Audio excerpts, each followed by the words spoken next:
Une troisième vidéo concernant les vecteurs directeurs d'une droite. Alors, une droite AB, donc là j'ai fait un schéma d'une droite AB sur laquelle j'ai dessiné plusieurs vecteurs directeurs. Donc en effet, c'est les vecteurs directeurs parce qu'il y en a plusieurs, en fait il y en a une infinité. Tous les vecteurs qui vont partager, la même direction, celle de la droite AB, vont être considérés comme vecteurs directeurs de la droite AB. Donc, par exemple, vous avez le plus évident, le vecteur AB, mais vous avez aussi le vecteur BA. Il n'y a pas de raison pour la droite, elle n'est pas orientée. Donc, vous pouvez très bien la regarder de A vers B ou de B vers A. Donc, c'est assez normal que ces deux vecteurs-là soient des vecteurs directeurs. Puis, en fait, n'importe quel autre vecteur que je vais pouvoir venir mettre dans la direction de la droite, ici, par exemple, le vecteur U, est un vecteur directeur de la droite AB. Alors, comment ça se passe pour une équation réduite? Bon, les équations réduites, c'est les équations de la forme y est égal à mx plus p ou x égale k, on traitera le cas juste après. Quand vous avez y égale à mx plus p, on a vu dans le cours et on va démontrer que votre vecteur u de coordonnées 1m est un vecteur directeur de la droite. C'est normalement assez logique quand on regarde les choses comme ça. C'est-à-dire que quand vous avez votre droite, ce qu'on a appris, c'est que entre deux points de la droite qui sont écartés de 1 en abscisse, donc je pars d'un point, je m'écarte de 1 en abscisse, ce qui se passe en ordonnée, c'est le coefficient directeur, en fait c'est la pente. Et donc du coup, si jamais je prends le vecteur u qui est entre ce point-là et le point qui est décalé de 1 d'abscisse, ce point qui est ici, donc ce vecteur-là, il a pour coordonnée en abscisse 1, puisqu'on a fait un décalage de 1, et en ordonnée m, parce que du coup, c'est le coefficient directeur de la droite. Donc du coup, à partir d'une équation réduite, c'est assez facile une équation réduite du type y égale mx plus p, c'est assez facile de récupérer le coefficient directeur. Le voilà u de coordonnées 1, m.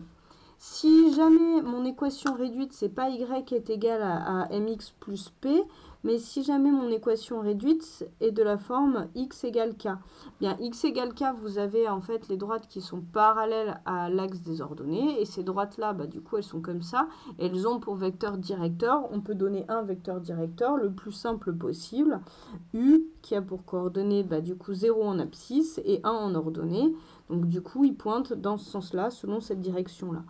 Tous les vecteurs qui vont avoir 0 en abscisse et n'importe quel nombre en ordonnée, par exemple 0-1, 0,4, 0,10, vont être vecteurs directeurs de la droite d'équation x égale k. On ne prendra juste pas 0. Donc, avec mes équations réduites, voilà les deux choses à connaître pour avoir les vecteurs directeurs à partir des équations réduites. Alors, qu'en est-il si ma droite AB ne m'est pas donnée sous forme réduite, c'est-à-dire sous forme y égale mx plus p, ou x égale k dans le cas où elle serait parallèle à l'axe des ordonnées, mais qu'elle soit donnée sous la forme d'équation cartésienne? Bien, si jamais ma droite est donnée sous la forme d'une équation cartésienne, donc déjà, ça va être ax plus by plus c, plus by plus c est égal à 0. Dans ce cas-là, on a démontré, ou on va démontrer dans le cours, qu'on peut donner un vecteur directeur u qui sera de coordonnées moins ba. Donc ça, c'est un résultat du cours qui est à connaître. Pour ceux qui visent la première générale, ce serait bien de savoir démontrer, à minima, de savoir démontrer que ça est un vecteur directeur d'une équation cartésienne de ce type-là.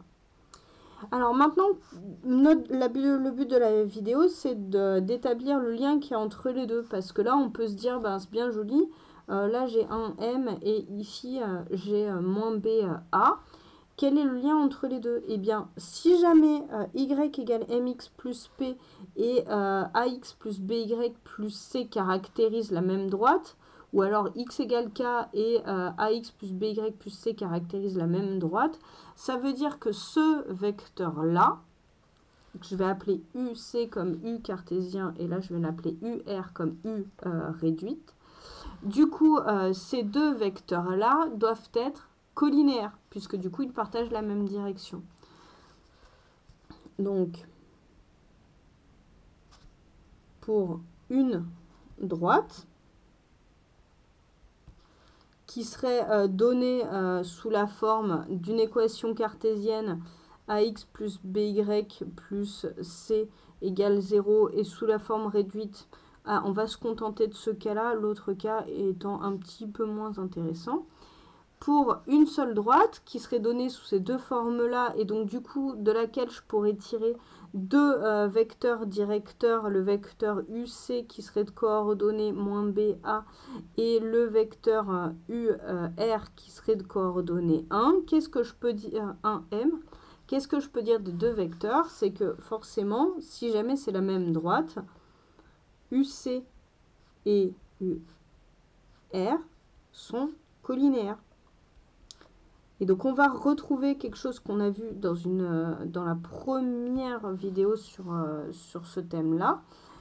Ils sont collinéaires. Bah, si jamais ils sont collinéaires, ça veut dire que je peux appliquer la relation, le critère de collinéarité avec les coordonnées du vecteur UC et du vecteur UR. Donc, je peux faire... dans quel sens je peux le faire? Je peux le faire dans celui-ci. Allez. Je peux écrire... A fois 1 moins B fois M est égal à 0. Ou alors moins B fois M moins A fois 1. On va faire ça. Donc je peux écrire moins B que multiplie M moins 1 fois A est égal à 0. Et donc du coup si j'écris là, je vais pouvoir déterminer une relation entre M, A et B. Donc du coup, bah, ça vous fait moins B fois M est égal à A. Donc ça faisait moins A.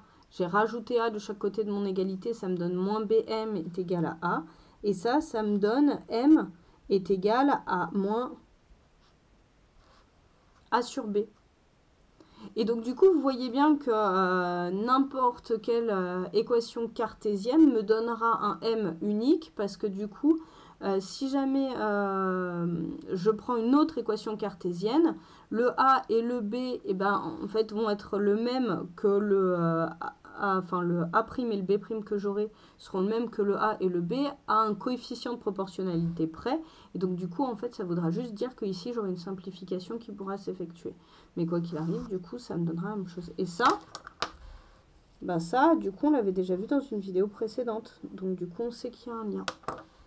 Voilà pour les vecteurs directeurs.